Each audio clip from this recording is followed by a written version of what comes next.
fútbol, hay que decirlo. José, secretario general de la redacción de La Nación. Buen día, Nación, ¿cómo le va? Muy buen día, ¿cómo anda usted? ¿Fue penal? Parece que sí, Pero Yo no tenés ni idea. O sea, no tengo ni idea. Escuchaba con atención, igual me gustó ahí Pancho que metía una cuña serio diciendo no. No, pero no, Le tira no más la fue. camiseta que otra cosa por ese lado, ¿no? No. No fue penal. Parece que sí, parece pero que bueno. viene por ahí. Bueno, hablemos de lo que tenemos que hablar. ¿Qué viste los incidentes del fin de semana y lo que vino después, José?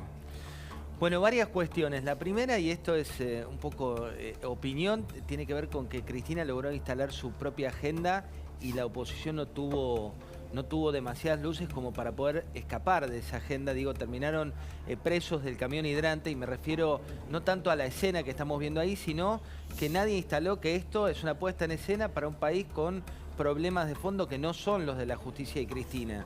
Que Cristina todavía no tiene un fallo, que Cristina todavía no fue condenada, que el fallo no está escrito, digo, y terminaron presos oficialismo y oposición, oficialismo con cierta alevosía, por llamarlo de alguna manera más jurídica, y oposición con cierta torpeza de hacerle el caldo a Cristina, cuando en realidad lo que debería ocurrir es que les hablen del gobierno que están llevando adelante, ¿no? Claro. Y no de la situación de un fallo que no fue, de una proscripción que nada tiene que ver con la realidad, porque ni siquiera los tiempos judiciales te dan como para que ella lo que le dice a sus propios y feligreses, que es me quieren proscribir, es un 17 de octubre y tal.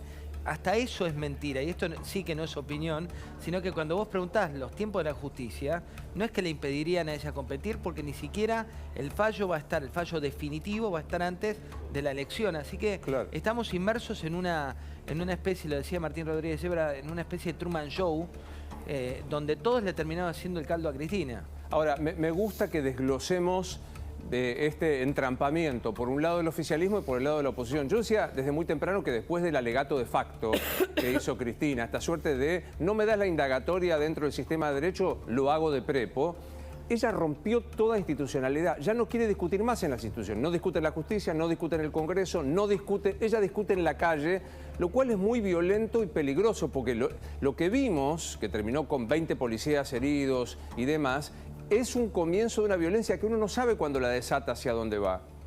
Mira, y aparte en línea con esto que planteas, Luis, hay que recordarle a la gente, porque también se mintió respecto del lugar de Cristina en el juicio. Ella tiene su tiempo jurídico también para hacer su propia defensa. Lo que pasa es que ella quiso estar por encima y pedir que se le anticipe la jugada, pero no es que tampoco no va a tener el tiempo para defenderse. Ayer hablando con Mariana Zubik, que estudió y escribió mucho sobre Cristina en su libro El Origen, lo que decía es que lo malo de esta escalada, según lo que se vivió en Santa Cruz, es que en Santa Cruz hubo sangre derramada en su momento y hubo un esquema similar de llevar a las calles una batalla, que era una batalla de narrativa, pero mucha gente en el marco de esta narrativa o relato, como le decimos habitualmente, queda inmerso en una sarta de mentiras que en definitiva nada tiene que ver con la realidad. Digo, no hay un fallo todavía. Cristina puede ser, por parte de los jueces, designada inocente en esta causa, por más que el fiscal, que tiene el rol de fiscal, que tiene el rol de mostrar sus pruebas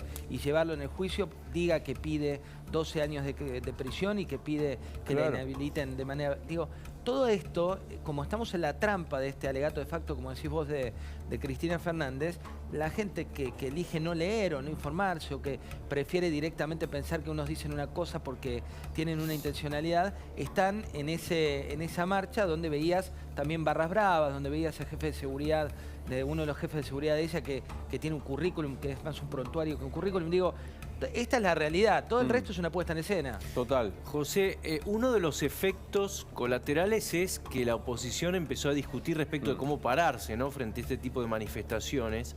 ¿Vos crees que eso se va a resolver o va a ir recrudeciendo, dado que seguramente estas manifestaciones van a seguir? Yo creo que la oposición, a juzgar por lo que ocurrió ayer, está actuando de nuevo con una torpeza de no entender los tiempos que corren. Digo, cuando se pelean mediáticamente Patricia Bullrich, que cuestiona a Horacio Rodríguez Larreta, digo, lo único que logran es perder en la gente con sentido común, porque lo que le preocupa a la gente no está por eso, que es la elección de 2023. Ayer inclusive la propia Zubik cuestionaba muy duramente a Pichetto, Miguel Ángel Pichetto, que dijo que era funcional a Cristina y que le había defendido a Cristina en referencia a las declaraciones de él, donde Pichetto decía que las pruebas de Luciani no eran suficientes como para un fallo condenatorio. Digo, si la oposición queda en su propio espejo de nuevo, las encuestas lo que están mostrando es que la gente se cansa de los partidos tradicionales y ahí ganan algunos que por ahí no tienen contenido de fondo, pero sí tienen música o canto de sirenas, ¿no? Para los que están hartos de ambos bandos. Siento que los tres, Pancho, vos y yo estamos de acuerdo, pero lo veo y después vamos a hablar largo a Julio Bárbaro, que asintió frente a lo primero que dijo José del Río es la oposición no estuvo a la altura, y comparte usted, Julio, ¿no? Yo digo, qué injusta la historia. Nos dio grandes jugadores de rugby y casi ningún político. Es para pedirle, ¿no? Sí. Nos jugó mal con nosotros. Claro. De Mariana Zubik, el prólogo lo hace Lilita y la contratapa yo, la escribo. Y coincido plenamente con ella. Claro. Y aparte algo que a mí me llama mucho la atención, que es la mirada pequeña de la presidenta del PRO. La presidenta del partido fundador de esta coalición, que sale a cruzarlo a Horacio Rodríguez Larreta. Digo, ¿es necesaria esta discusión pública en estos términos, José? Claramente no es necesario, y aparte en un contexto en el cual, con el perfil de gestión que tiene Larreta, le costó mucho la imagen. Claro. Digo, para que te des una idea, habíamos publicado una nota que era de María Noelman, donde hablaba de tierra de nadie, que es lo que pensaban los vecinos, ¿no? Y donde mostraba la parrillada que se hacía allí durante la noche del lunes, que le hacían algunos militantes kirchneristas, y lo que venía tiene que ver con una feria en plena Recoleta, que el objetivo es básicamente mostrar, ¿no?, un contraste de clases, una idea de incomodar, porque claro está que no iban a encontrar compradores, ¿no?, en esa feria, sino que tenía que ver con una apuesta de mostrar hacia dónde le tomaban. Y un dato adicional, Luis, lo vimos muy cocorito al gobernador Kicillof, muy arriba, pero nadie está contando qué piensa del ajuste que está llevando adelante Massa, ¿no? Digo, no dijo nada de los recortes en salud, no dijo nada de los recortes en educación, no dijo nada de la inflación del 90%, no dijo nada de la inseguridad en el conurbano. Por eso te digo que con la torpeza de la oposición en este momento, termina ganando una Cristina que instala una agenda que es de ficción. Yo ahí lo escalo al gobernador Kicillof con el resto de los gobernadores. ¿Dónde están los gobernadores? ¿No sienten un poco de apuro los gobernadores que deberían representar las autonomías y los modos de pensar? Lo veo a Perotti firmando cualquier cosa para congraciarse con Cristina. Hablemos un poco, José, de Massa y de Rubinstein en el panorama económico de lo que viene hacia adelante. Bueno, Rubinstein, que fue un protagonista de otra escena de este fin de semana, a partir de un paper que se filtra, a partir también de lo que publica Horacio Berbisky durante el fin de semana, donde hablaba que se venía una gran devaluación, que se venía una devaluación superior al 100%, que había que llevarla adelante, que es una hipótesis, Luis, de la que se viene hablando hace mucho tiempo, y muchos dirigentes de economistas de oposición y oficialismo dicen que lamentablemente no habría otra salida para ordenar las cuentas que una devaluación. Hoy, en un mecanismo de comunicación también muy particular, se filtran audios de Rubinstein donde dice: descarto, te desmiento, esto no va a ocurrir, es una mentira, lo del 100% de devaluación, y todavía se está acomodando en su lugar. Lo que sí es cierto es que toma cierta verosimilitud esa filtración que hubo de Rubinstein, porque cuando uno va al archivo, siempre él habló de desdoblamiento cambiario, siempre habló de un tipo de cambio que hoy no es competitivo respecto al tipo de cambio oficial, y las medidas que se nombraban en ese artículo y también en el paper que circuló tienen que ver básicamente con lo que él pregonaba antes de llevar al gobierno. Hoy dijo lo contrario.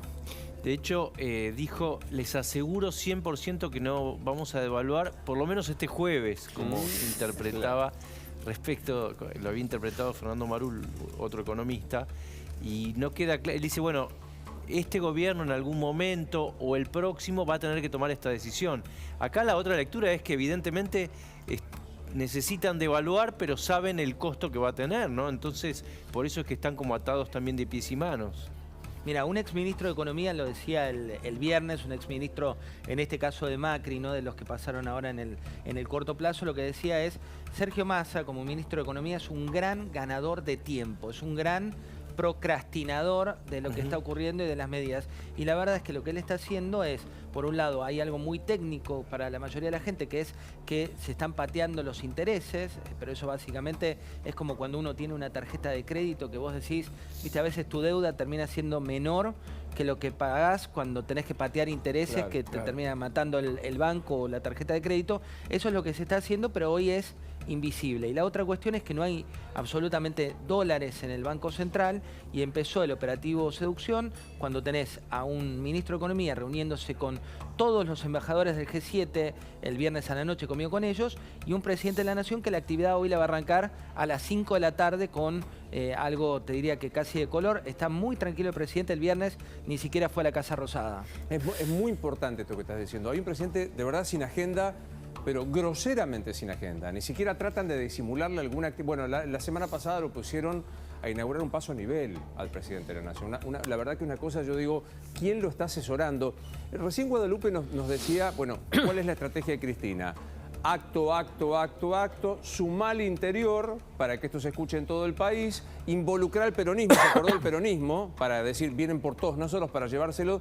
Digo, en este marco, la gestión de gobierno está totalmente paralizada, salvo lo que pueda hacer Massa. Sí, hoy el gobierno es Massa. Y esto no es opinión, digo, vos mirás a Alberto Fernández está gobernando vía Twitter con críticas hacia la ciudad. Mirás las reuniones de gabinete, las lidera Massa, y mirás el poder exterior. Digo, Claro. fíjate que no fue invitado a la reunión con los embajadores del G7, que son en definitiva representantes de la mitad de la riqueza del mundo, que son los representantes del futuro crédito, ¿no?, del Banco Interamericano de Desarrollo y del Fondo Monetario, y él estuvo con un representante de la India, solo con un representante de la India, y no en la comida con los embajadores del G7, que dijeron, al terminar ese encuentro, que se habían sorprendido porque no había ideología en la charla, sino pragmatismo y números, tal vez en la búsqueda que tiene Massa hoy por hoy en mostrarse distinto. Bueno, nos despedimos. Quería hacer una línea que hace desde el jueves que quiero hacer esta línea. Se hizo el festejo en la Embajada de la República Oriental del Uruguay por la independencia, que vino el presidente de la calle Pou y demás, que le agradezco enormemente. El embajador es un encanto de gente, el embajador Carlos Enciso. Como él se dice pájaro enciso, vamos con pájaro enciso, con todo respeto. No fue nadie de la Argentina, porque la calle Pou es un enemigo. No fue vino el presidente del Uruguay con parte de su gabinete súper interesante y no fue nadie. El nivel de... bueno, no tenemos... Bueno, José escribió sobre eso. Claro. el fin de semana. No tenemos canciller O sea, ahora, está vacante la Cancillería, ¿no? Mirá, Pero, no fue nadie... Pero, perdón, Sí. Espera que entra Julio Bárbaro. Sí, Sí. yo todos los años que fui invitado concurrí. obvio. Este año no invitaron. Entonces no es la actitud ideológica. Puede ser también de ellos, ¿eh? Bueno, por ahí se olvidó, pero mire que estaba todo el mundo, por ahí se traspapeló la invitación. Bueno, pero aclaro que el caso mío se podría haber multiplicado. Está claro. ¿Qué ibas a decir, José, perdón? No, te diría, no fue nadie del gobierno, pero fue todo el Círculo Rojo y también el Círculo M. Veías a Mirta. algunos empresarios, ¿te acordás que? No, el Círculo Mirta y el Círculo Massa, ¿no? Algunos de los que lo aplaudieron de pie en la foto cuando asumió, Sí. le decían por lo bajo al presidente de la calle, lo necesitamos a usted. Digo, contradicciones de la Argentina en ese besamanos, que veías a los mismos que aplaudían de pie a unos diciéndole Total. la Pero calle, pasa ojalá que usted como sea nuestro. está vacante el Palacio San Martín, no hay canciller, ¿no? Y hay, ¿Hay? sí, como no. ¿Quién es? El señor Santiago Sí, Cafiero. bueno, no hay. Muy bien, gracias, José, te mando un gran abrazo, ¿eh? Hoy está mal usted, abrazo No, no. grandote. Que sigas viniendo.